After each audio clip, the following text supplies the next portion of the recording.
اعوذ باللہ من الشیطان الرجیم بسم اللہ الرحمن الرحیم۔ رکوع نمبر 18 آیت نمبر 145 سے۔ تو یہاں پہ جو مضمون آ رہا ہے اس میں اب مشرکین مکہ کو بتایا جا رہا ہے کہ تم نے دین ابراہیمی میں خود ساختہ اضافے کر لیے۔ اس میں نہ بحیرہ کی کوئی اہمیت ہے، نہ صاحبہ کی، نہ کسی اور چیز کی۔ تو اصل میں دین ابراہیمی میں جو چیزیں حرام ہیں وہ بنیادی طور پہ یہ 4 ہیں، یعنی کھانے پینے سے متعلق یہ 4 چیزیں وہاں پہ اس میں حرام رہی تھیں، تو لہٰذا ان کا ذکر کیا گیا۔ فرمایا قل اے نبی صلی اللہ علیہ وسلم ان کو بتا دیجئے، اور ہم کو اگر یہ یاد ہو کہ سورۃ الانعام کس سے خطاب کر رہی ہے تو ساری چیزیں ہمارے سامنے کلیئر ہو جاتی ہیں، بالکل کنفیوژنز لوگوں کو نہیں ہوتے۔ پھر کس سے خطاب ہے سورۃ الانعام میں؟ مشرکین مکہ سے، ان پر اتمام حجت کی جا رہی ہے، تو ان سے خطاب ہے کہ ان کو بتا دیں لا اجد فیما اوحی الی محرما علی الطاعم یطعمہ، کہ جو وحی میرے پاس آئی ہے اس میں کوئی چیز ایسی نہیں پاتا جو کسی کھانے والے پر حرام ہو،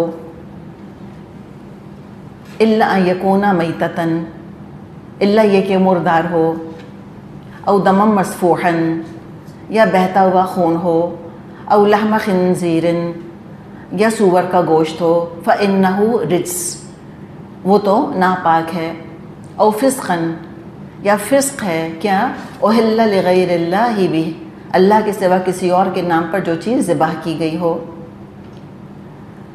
فمن اضطر غیر باغ ولا عاد فإن ربک غفور رحیم، اور جو شخص مجبوری کی حالت میں کوئی چیز اس میں سے کھا لے بغیر اس کے کہ وہ نافرمانی کا ارادہ رکھتا ہو اور بغیر اس کے کہ وہ حد ضرورت سے تجاوز کرے، تو یقیناً تمہارا رب درگزر سے کام لینے والا اور رحم فرمانے والا ہے۔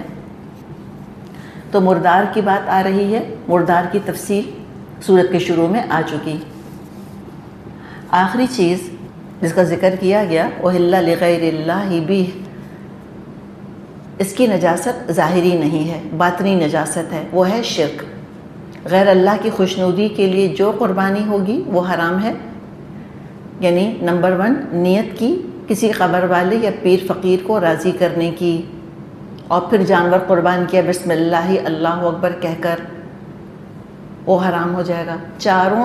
تینوں شرطیں بالکل صحیح ہیں، ذابح بھی ہے، تسمیہ بھی ہے اور تذکیہ بھی ہے، رائٹ؟ اس کے باوجود نیت کیا ہے کہ قبر والے کو راضی کرنا ہے، قبر والے کو خوش کرنا ہے، یا یہ کہ خاص دن یا خاص جگہ مثلا مزار وغیرہ پر لے جا کر یا کسی عرس کے دن قربانی کرنا۔ نیت کیا ہے؟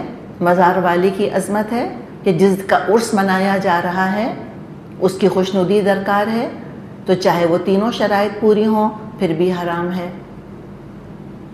تو فرمائے دیکھو یہ اللہ کی رحمت ہے کہ اللہ تعالیٰ نے ان کو حرام کر دیا۔ پہلا وار جو شیطان نے کیا تھا اگر ہم کو یاد ہو، وہ حرام کھلوایا تھا۔ غذا جو ہوتی ہے جو انسان کھاتا ہے اس کی جسمانی روحانی صحت دونوں پہ اثر انداز ہوتی ہے۔ حلال غذا نیکیوں میں مددگار بنتی ہے۔ ہم پڑھیں گے آگے سورۃ المومنون میں اللہ تعالیٰ نے فرمایا ہے یا ایھا الرسل، اے رسولو کلوا من الطیبات واعملوا صالحا، پاکیزہ چیزیں کھاؤ اور نیک عمل کرو، طیب کھاؤ اور نیک عمل کرو۔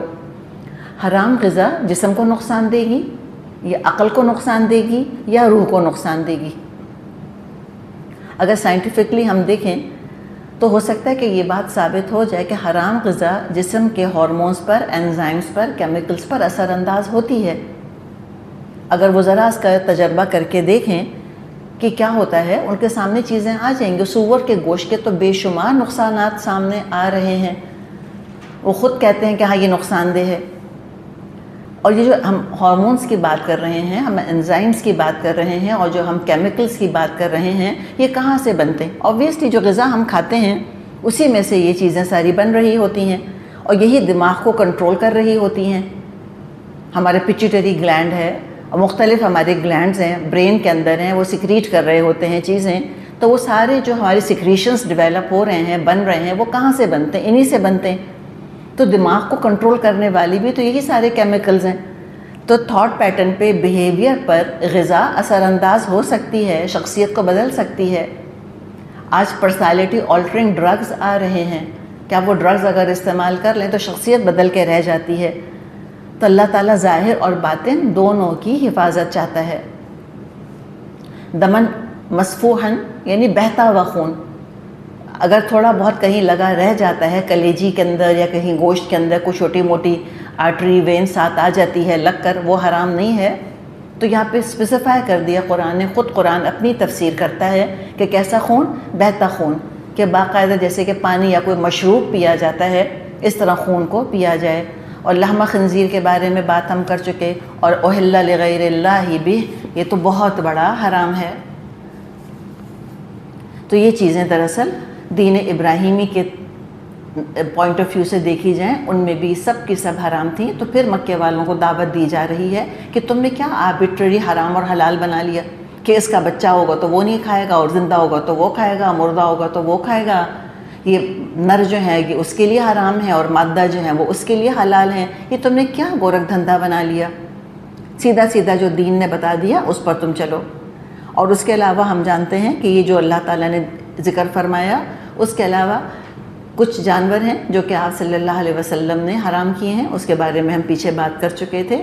تو مراد یہاں پر کوئی ایگزاسٹو لسٹ نہیں ہے، یہ نہیں کہا جا رہا کہ بس یہی حرام ہے اور اس کے علاوہ کچھ حرام نہیں ہے. آپ صلی اللہ علیہ وسلم نے جو بتائے ہیں ہم کو جانور، وہ بھی حرام ہیں. یہ تو دین ابراہیمی کے پوائنٹ آف ویو سے یہاں پر مشرکین مکہ سے خطاب کر کے ان کو بات بتائی جا رہی ہے. پھر آگے فرمایا، یاد ہے آپ کو ہم نے بات کی تھی سورۃ الانعام، مشرکین مکہ اور یہود دونوں کو بیک وقت بھی ایڈریس کرتی ہے ایٹ ٹائمز. یہ بڑا خوبصورت طریقہ ہے. ایکچولی اصل رخ تو ہے مشرکین مکہ کی طرف، لیکن بیچ بیچ میں یہود کو بھی سمیٹ لیا جاتا ہے، ان کی بھی بہت ساری باتیں بیچ میں کلیئر کر دی جاتی ہیں. وَعَلَى الَّذِينَ هَادُوا حَرَّمْنَا كُلَّ ذِي ظُفُرٍ وَمِنَ الْبَقَرِ وَالْغَنَمِ حَرَّمْنَا عَلَيْهِمْ شُحُومَهُمَا إِلَّا مَا حَمَلَ ظُهُورُهُمَا أَوِ الْحَوَايَا أَوْ مَا اخْتَلَطَ بِعَظْمٍ ذَلِكَ جَزَيْنَاهُمْ بِبَغْيِهِمْ وَإِنَّا لَصَادِقُونَ. اور جن لوگوں نے یہودیت اختیار کی ان پر ہم نے سب ناخن والے جانور حرام کر دیے تھے، اور گائے اور بکری کی چربی بھی بجز اس کے جو ان کی پیٹھ یا ان کی آنتوں سے لگی ہو یا ہڈی سے لگی رہ جائے، یعنی وہ بھی حرام تھی. یہ ہم نے ان کی سرکشی کی سزا ان کو دی تھی، اور جو کچھ ہم کہہ رہے ہیں بالکل سچ کہہ رہے ہیں. تو ملت ابراہیمی کا ذکر آیا، پھر ملت یہود کا ذکر ہے، وہ بھی ملت ابراہیمی پر ہی ہونے کا دعویٰ کر رہے ہیں. تو جو چیز کامن ہے یہود میں، مشرکین عرب میں، وہ ابراہیم علیہ السلام سے اپنا تعلق ہے. تو جب ابراہیم علیہ السلام کی شریعت بیان کی جاتی ہے تو دونوں کی غلط فہمیاں دور کر دی گئیں. ناخن والے جانور اور حلال جانوروں کی چربی اللہ نے ان پر حرام کر دی تھی. اپنی ذات سے حرام نہیں ہے ناخن والے، نہ حلال جانوروں کی چربی حرام ہے. یہ سزا کے طور پہ وہ روک دیے گئے تھے، اللہ نے بتایا ہے. ان کی شریعت بہت سخت تھی ہماری شریعت کے مقابلے میں. کچھ چیزیں جو کہ بالکل حلال تھیں، پہلے بھی حلال تھیں، اب بھی حلال ہیں، بیچ میں ایک ٹیمپریری پیریڈ کے لیے یہود پر حرام کر دی گئی تھیں. اور پھر اگر جب وہ نبی اکرم صلی اللہ علیہ وسلم پر ایمان لے آئیں تو وہ سب چیزیں ان کے لیے حلال ہو گئیں. لیکن اتنے زیادہ ان کی بال کی کھال نکالنے کی ذہنیت تھی، اتنی وہ باغی قوم تھی، جو اللہ تعالیٰ نے یہاں پہ بات فرمائی ہے نا کہ ہم نے کیا کیا ہے، یہ ذَلِكَ جَزَيْنَاهُمْ بِبَغْيِهِمْ، ان کی بغاوت کی یہ دراصل سزا ہے جو اللہ نے دی تھی. تو جو شریعت اتنی سخت ہوئی موسیٰ علیہ السلام کی، اس میں قصور کس کا تھا؟ شریعت کو سخت کرنے میں قصور موسیٰ علیہ السلام کے ساتھ جو لوگ تھے ان کا تھا.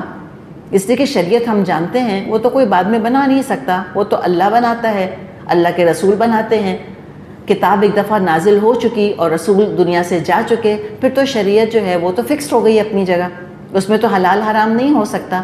تو سب سے بڑا رول جو ہوتا تھا شریعت نازل ہونے کے دوران ان لوگوں کا ہوتا تھا جو شریعت سن رہے ہوتے تھے، جو رسول کے ساتھی ہوتے تھے، ایمان والے ہوتے تھے. تو اس میں کنٹراسٹ میں ہم جب دیکھتے ہیں تو ہمیں صحابہ کی قدر آ جاتی ہے.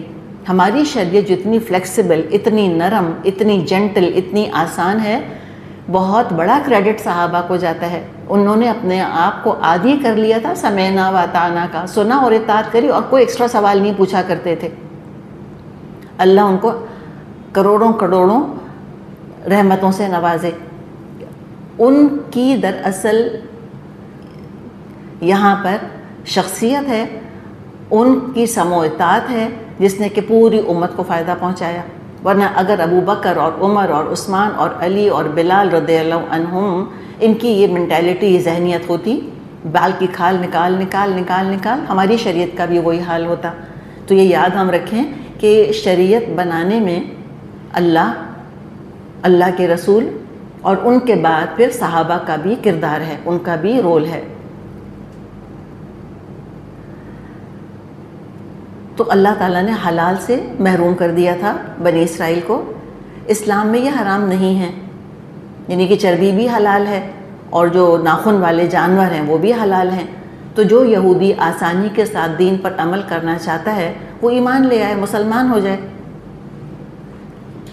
اور جو بنی اسرائیل کی سرکشی ہے اس کا ذکر تورات میں اور انبیاء کے صحیفوں میں تکرار کے ساتھ ریپیٹڈلی آیا ہے کہ کتنی باغی قوم تھی. اللہ نے ان کو بہت سخت قوانین دیے تھے، طہارت کے احکامات بہت سخت، کھانے پینے کے احکامات بہت سخت. اور یہ جو اللہ تعالیٰ نے آخر میں فرمایا ہے وَإِنَّا لَصَادِقُونَ، اور بے شک ہم البتہ سچے ہیں، تو یہ دراصل زور اللہ کے سچے ہونے پہ نہیں ہے، یہ حریف کے جھوٹے ہونے پر ہے کہ یہ جھوٹ بولتے ہیں. انہوں نے گڑبڑیں کری ہیں ساری. اور یہودیوں نے کیا کیا، پہلے تو سوال پوچھ بال کی کھال نکال نکال شریعت کو سخت کیا، اس کے بعد برداشت نہیں کر سکے تو پھر ہیلے بہانے شروع کر دی، فتویٰ فروشیاں شروع کر دیں اور ہیلے کر کر کے حرام کو اپنے لیے حلال کر لیا. بخاری میں حدیث ہے، آپ صلی اللہ علیہ وسلم نے فرمایا اللہ تعالیٰ یہود کو برباد کرے. کب؟ جب ان کے لیے چربیوں کو حرام کیا گیا. پتہ تھا نا کہ چربی نہیں کھا سکتے، اور ہم کیا جانتے ہیں کہ جو چیز ہم کھا نہیں سکتے اس کا بیچنا بھی حرام ہے، اس کی قیمت بھی حرام ہے. تو چربی ان کے لیے حرام تھی. انہوں نے کیا کیا؟ آپ نے فرمایا کہ اللہ تعالیٰ یہود کو برباد کرے. جب ان کے لیے چربیوں کو حرام کیا گیا انہوں نے انہیں پگھلایا اور قیمت کھا گئے. یہ ہیلے کرتے تھے. ان کا کہ ابھی چربی تو چربی نہیں رہی نا، اب تو یہ تیل بن گیا، اب تو یہ میلٹ ہو گئی ہے. تو اس کو انہوں نے پھر بیچ کر اور قیمت اس کی لے لی. فَإِن كَذَّبُوكَ، اب اگر یہ آپ کو جھٹلاتے ہیں جو کہ انہوں نے جھٹلایا. آج ہم کہتے ہیں کہ اسلام کی شریعت بڑی سخت ہے، ساری دنیا ہنگامہ کر رہی ہے، خود مسلمان سب سے آگے یہ بات کہنے میں. جب اسلام آیا اور شریعت نازل ہو رہی تھی تو کچھ اور ڈفرینٹ طرح کا الزام لگا تھا اسلام کے اوپر کہ اتنی آسان شریعت، اس میں تو کوئی چیز حرام ہے ہی نہیں. اور وہ کہتے تھے خفا ہو کے، چڑھ کر، کہ لگتا ہے کہ محمد تو ہر اس چیز کو حلال کر کے چھوڑیں گے جو ہماری شریعت میں حرام ہے. یہ ان کا اعتراض تھا. تو ہر چیز پہ جھٹلایا، آسانیاں نہیں لینی چاہیے. یہ بھی ایک خاص منٹیلٹی بن جاتی ہے، عجیب سیڈسٹک قسم کی منٹیلٹی بن جاتی ہے، میسوجسٹک قسم کی، کہ دین کے اندر سختی سے سختی پیدا کرو. اور وہ سمجھتے کہ جتنا زیادہ دین کو سخت کیا جائے گا اتنا تقویٰ زیادہ پیدا ہوگا، اتنا لوگ گناہوں سے بچیں گے. حالانکہ اس کا ہمیشہ اپوزٹ ریاکشن ہوتا ہے جب ہم عدل کی راہ سے ہٹتے ہیں. بلا وجہ پابندیاں جب لگا لیتے ہیں اپنے اوپر، اس کے بعد فطرت بغاوت کرتی ہے. حلال پر پابندی لگاتے ہیں، انسان کی نفسانی خواہشات پہ بلا وجہ کی سختی کر کر کے پابندیاں لگاتے ہیں، پھر فطرت توڑ کے ناجائز طریقوں سے اپنا راستہ نکال لیتی ہے. 10 مسئلے اس کے کریٹ ہو جاتے ہیں. ایسی معتدل شریعت الحمدللہ ہمارے دین کی کہ ہمیں اسے نکلنے کی کوئی ضرورت نہیں، سب کچھ اس کے اندر موجود ہے. سیلف سفیشینٹ ہے الحمدللہ اسلام. الیوم اکملت لکم دینکم، ہر چیز موجود ہے اس کے اندر ہی. ہمیں کسی طرف نظر اٹھا کے دیکھنے کی ضرورت نہیں. الحمدللہ ساری ضروریات پوری ہو رہی ہیں، ساری خواہشات پوری ہو رہی ہیں. حالانکہ بس صرف وہ چیزیں حرام ہیں جو کہ اگر ہم ان کو پورا کر لیں تو وہ ہمیں نقصان دیں. جس چیز کو اللہ نے حرام کیا ہے سراسر ہمارا فائدہ ہے. لیکن اگر یہ جھٹلانے پر ضد کی وجہ سے تلے ہوئے ہیں تو جھٹلاتے رہیں. فَإِن كَذَّبُوكَ، اگر یہ آپ کو جھٹلائیں اے نبی، فَقُلْ، تو کہہ دیجئے ان سے، رَبُّكُمْ ذُو رَحْمَةٍ وَاسِعَةٍ، تمہارے رب کا دامن رحمت و وسیع ہے. وَلَا يُرَدُّ بَأْسُهُ عَنِ الْقَوْمِ الْمُجْرِمِينَ، اور مجرموں سے اس کے عذاب کو پھیرا نہیں جا سکتا. قریش اور بنی اسرائیل دونوں سے خطاب ہے یہاں پر. انہیں بتایا کہ دیکھو تم جھٹلا رہے ہو، تم زج کرتے ہو رسول کو، تم تانے دیتے ہو ان کو، سب اللہ معاف کر دے گا. اللہ بہت رحم کرنے والا ہے، اس کی رحمت بہت وسیع ہے. تم لوٹ آؤ، تم پلٹ آؤ، اللہ کی رحمت کا دروازہ کھلا ہے. ترغیب ہے یہاں پر کہ آؤ اسلام قبول کر لو اے قریش، اے بنی اسرائیل. اور ساتھ ساتھ ترہیب، ڈرایا کہ دیکھو اگر تم نے بات نہ مانی، اللہ کی ڈھیل سے اگر تم مزید سرکش ہوئے تو وَلَا يُرَدُّ بَأْسُهُ عَنِ الْقَوْمِ الْمُجْرِمِينَ، تو مجرموں سے تو اللہ کی سزا، اللہ کی سختی کوئی نہیں پھیر سکتا، اللہ کے عذاب سے نہیں بچ سکو گے. اب ایک اور بات کیا کہہ رہے ہیں؟ سَيَقُولُ الَّذِينَ أَشْرَكُوا، کہ مشرک لوگ تمہاری ان باتوں کے جواب میں ضرور کہیں گے لَوْ شَاءَ اللہ، اگر اللہ چاہتا، مَا أَشْرَكْنَا، ہم شرک نہ کرتے. اللہ چاہتا روک دیتا ہم کو، ہم شرک نہ کرتے. وَلَا آبَاؤُنَا، اور نہ ہمارے باپ دادا شرک کرتے. وَلَا حَرَّمْنَا مِن شَيْءٍ، اور نہ کوئی چیز ہم حرام کرتے اپنے اوپر.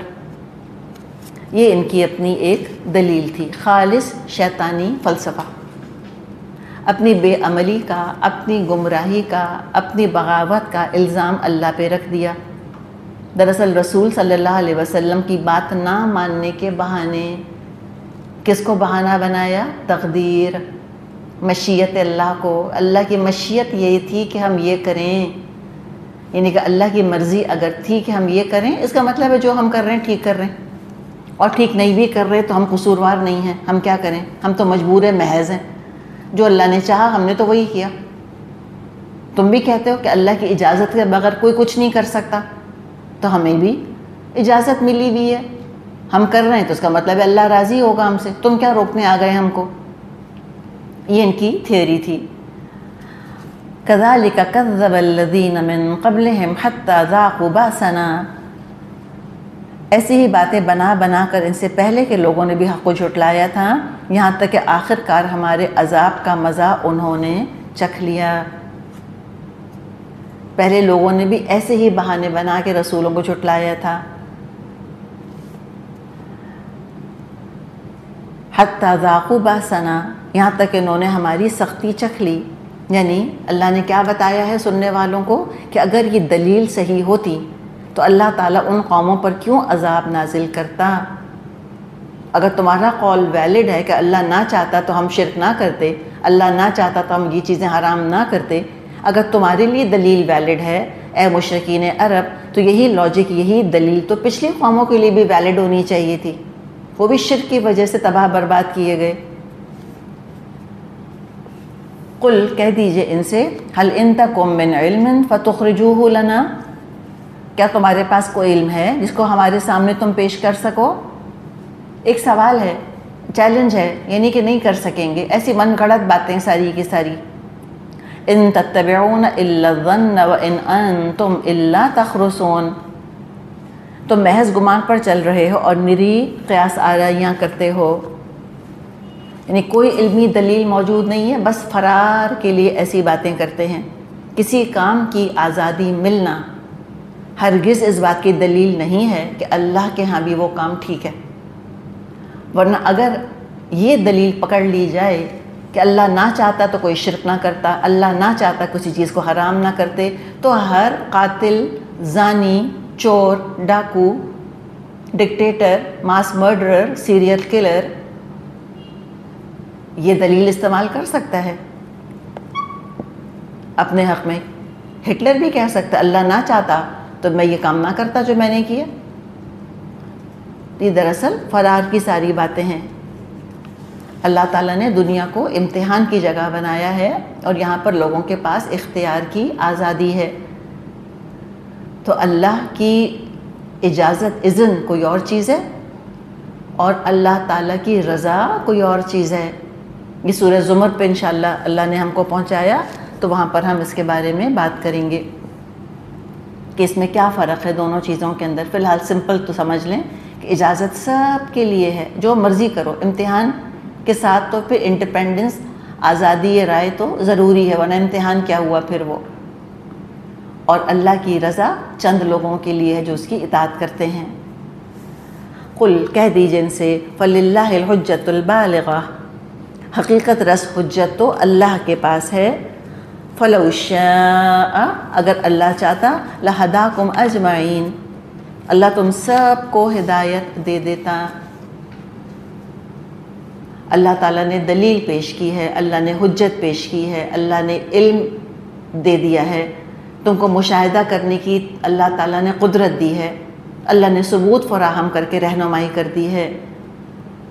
تو یہ حجت ہے، یہ تو بالغہ ہے، پہنچ گئی ہے. فللہ الحجۃ البالغہ، ہاں اللہ کے ذمے کیا ہے کہ تم تک حجت پہنچا دے، بالغ پہنچنے والی، اور رسول کے ذریعے تو پہنچ ہی گئی لوگوں تک.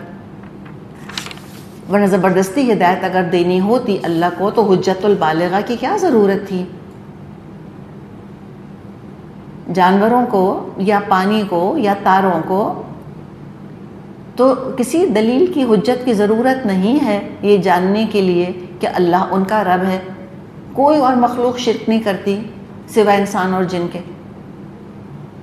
تو اللہ تعالیٰ نے کہ تمہارے لیے سارے ثبوت فراہم کر دیے ہیں، اس لیے کیے ہیں تاکہ تم صحیح فیصلہ کر سکو.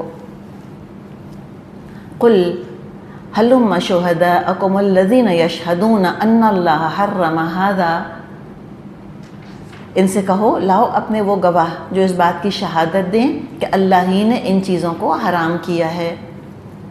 گواہی لاؤ، کوئی عقلی، کوئی نقلی، کوئی فطری، کوئی دلیل لے کر آؤ کہ تمہاری عقل بتا رہی ہے، کہیں سے تم نے تمہاری اپنی کتابوں میں لکھا ہوا ہے، اوتھینٹک بکس لے کر آ جاؤ. نقلی سے کیا مطلب ہے؟ جو نقل ہوتا چلا آ رہا ہے، جو ٹرانسمٹ ہو رہا ہے تمہارے انسیسٹر سے. ایک فطرت گواہی دے رہی ہے کیا تمہاری؟ تو گواہی علم کی بنا پر ہوتی ہے نا.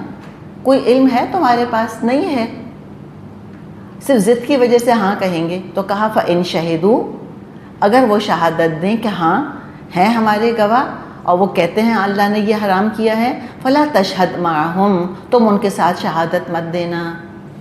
شعوری طور پہ اپنے آپ کو الگ کر لو ان بدعات سے، ان توہمات سے. تو پاپولر پریشر اٹھانے کے قابل مومن کو ہونا چاہیے. ساری دنیا اگر ہاں کہہ رہی ہے کسی بات کو، ضروری نہیں ہے وہ بات ٹھیک ہو. تو یہ خود انسان کو اپنا انڈیویجول سوچا سمجھا فیصلہ کرنا چاہیے عقل کی، علم کی روشنی میں کہ یہ بات درست ہے کہ نہیں ہے. حجت اگر ہے تو کریں وہ کام، حجت نہیں تو چھوڑیں اس کام کو. تو اگر یہ سب گواہی دے دیں کہ ہاں یہ بات صحیح ہے، فلا تشہد معہم، آپ ان کے ساتھ گواہی مت دیجیے گا. یعنی اپوزیشن، مخالفت برداشت کرنے کی صلاحیت اللہ نے رکھی انسان کے اندر. ہم ایسے نہیں ہیں کہ بس جو سب لوگ کہہ رہے ہیں ہم بھی ہاں میں ہاں ملائے چلے جائیں. نہیں، اللہ تعالیٰ نے انڈیویجویلٹی ہم کو دی ہے، انڈیویجولی بعض چیزوں کا فیصلہ کرنا ہوتا ہے. دین کے معاملے میں تو خاص طور پہ یہ ہمارا شخصی سوچا سمجھا فیصلہ ہونا چاہیے. معاشرے کی سطح پر چیزیں قبول کرنا بہت آسان ہے، جو ہو رہا ہے وہ قبول کرتے چلے گئے. لیکن ذاتی سطح پر سوچا سمجھا فیصلہ کرنا، چیزوں کو دیکھنا، چھان پٹک کرنا، تحقیق کرنا اور پھر ایکسیپٹ کرنا یا ریجیکٹ کرنا، یہ پھر عقل کا تقاضا ہے، یہ کام کرنے کی ضرورت ہے. تو کہا کہ آپ بالکل گواہی مت دیجیے گا ان کے ساتھ جو یہ کہہ رہے ہیں. وَلَا تَتَّبِعْ أَهْوَاءَ الَّذِينَ كَذَّبُوا بِآيَاتِنَا، اور ہرگز ان لوگوں کی خواہشات کے پیچھے مت چلیں جنہوں نے ہماری آیات کو جھٹلا دیا ہے.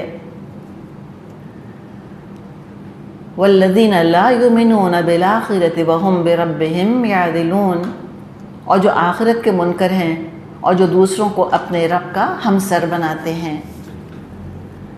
یعنی ان لوگوں سے اپنے آپ کو بالکل الگ کر لیں، ان کی خواہشات کی پیروی مت کریں. ان کے دین میں کوئی ہدایت نہیں ہے، سراسر ہوا ہے، سب مکس اپ کر دیا ہے انہوں نے.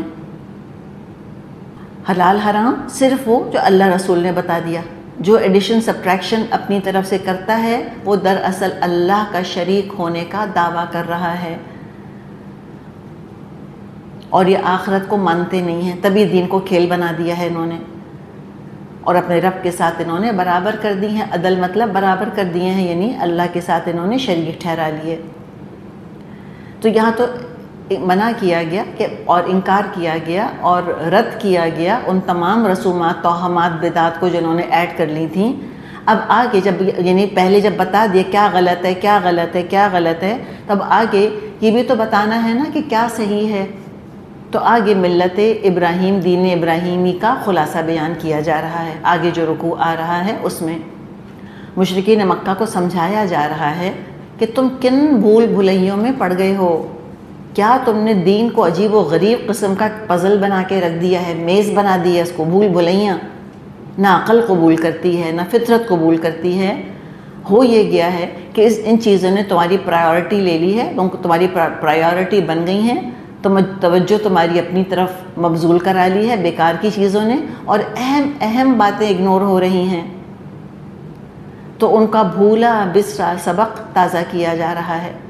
یہ جو آگے احکامات ہم پڑھیں گے انشاءاللہ تعالی، یہی احکام تورات کے احکام 10 ہیں، 10 کمانڈمنٹس. سورۃ بنی اسرائیل میں یہی مضمون آیا ہے، آیت 22 سے لے کے 38 تک.